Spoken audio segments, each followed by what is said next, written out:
Hey everybody, GT Cam here once again.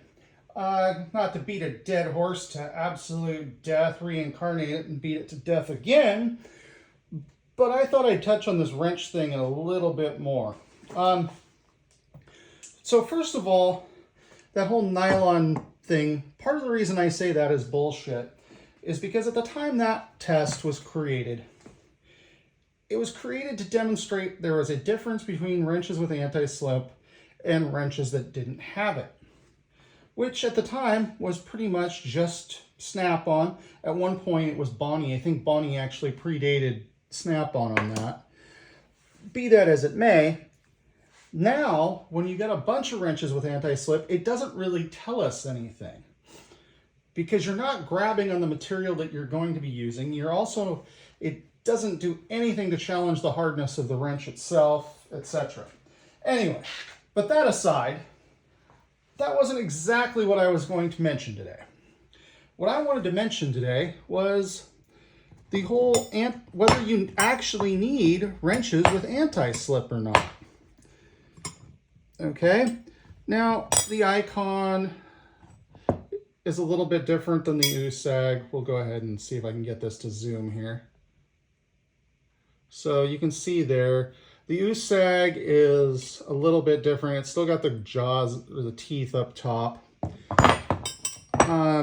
More mild is Icon's anti-slip on their ratchet wrenches. You can see there's no teeth. There's just a little bit of a relief, which is very similar to the off-corner loading of the gear wrench and max precision torque right here, okay? And the question I wanted to throw at you is, do you need anti-slip wrenches? In an ideal world, you're not grabbing a hold of stuff with that open end. The idea was you can get on something quick with that and spin it off relatively easily. If you're breaking stuff loose, ideally you're going to use a box end. If you've got enough room, you might use a 6-point like that. But in a lot of cases, with that, you got 60 degrees between notches you can catch on that versus 30 degrees with a 12-point, okay? So, for the most part, the average person probably doesn't need anti-slip, and at that, we got two varieties of it. We got the less aggressive version on the ratcheting box end, or the ratcheting combo wrenches of the Icon and the Mac Precision Torque, and I believe the USAG 440 XL. But to me, those are wrenches you use if you're concerned that you're going to slip and you're trying to preserve the fastener. You're not going to chew the fastener up. There isn't going to be kind of what I would call maybe legacy marks. Because at some point, if you wrench on this, you might have to wrench on it again, or somebody else may have to wrench on it again. So with that in mind, you probably don't necessarily want to go grabbing this ultra aggressive stuff. To me, the ultra aggressive stuff is for when give peace a chance hasn't worked out, as it were.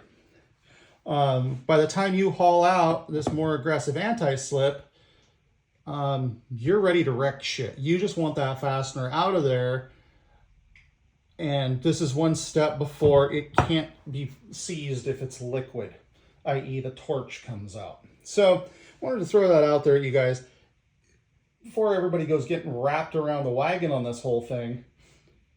Maybe consider you don't actually need the anti-slip. Now, if you're in the rust belt or you do a lot of tie rod stuff or something along those lines, say, yeah, maybe it's a consideration. But make no mistake, if you really got to put the freaking oomph behind it, put all of your ass behind this thing and actually reef on it, it's going to leave a mark. And let's also consider that the wrench itself may actually experience some damage from that.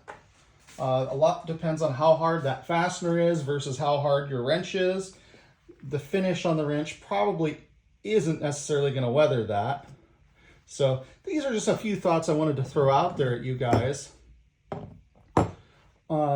So with that in mind, just wanted to have you guys actually think about that.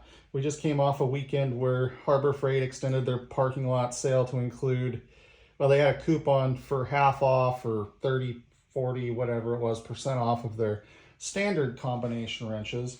And realistically, the best part of the Icon combination wrenches is the freaking length. Well, okay, they don't chamfer the crap. Come to think of it, they really don't chamfer their wrenches at all. Like, there just isn't anything on that. And that's not even their anti-slip wrench. That's just their standard freaking combo wrench.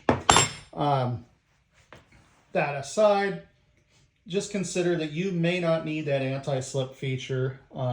Nice to have when you do need it, but most of the time you probably aren't going to want it. You're really not going to want it on a daily driver sort of wrench.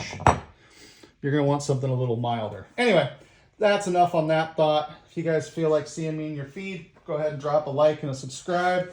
Otherwise, y'all have a good time. GT Cam out.